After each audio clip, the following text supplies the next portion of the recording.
Seorang ASN di Kabupaten Muna mengamuk di sekretariat PPS di kantor Kelurahan Foukuni, Kabupaten Muna. Aksi ASN membalik meja dan menarik kursi sambil berteriak terekam kamera dan viral di media sosial. Tidak puas, lembaran kertas di lantai pun dibuang keluar sekretariat PPS. ASN tersebut diketahui bernama Wajalena dan bekerja di bagian kasih pelayanan umum dan kesejahteraan sosial di kantor Kelurahan Foukuni. Wajalena mengamuk diduga karena namanya tidak masuk daftar anggota PPS. Sementara pegawai yang izin belajar ke luar daerah justru terdaftar.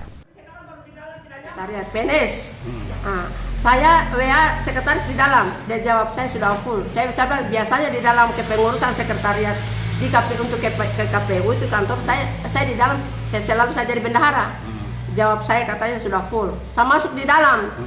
Saya bilang dari mana orangnya? Saya tanya, dia jelaskan ini. Saya tuntut nama Usman. Usman kan tidak pernah masuk kantor. Malas berkantor ya? Dia izin belajar ke luar daerah. Sekarang? Ya, dia dipanggil pulang untuk mengurus ke situ.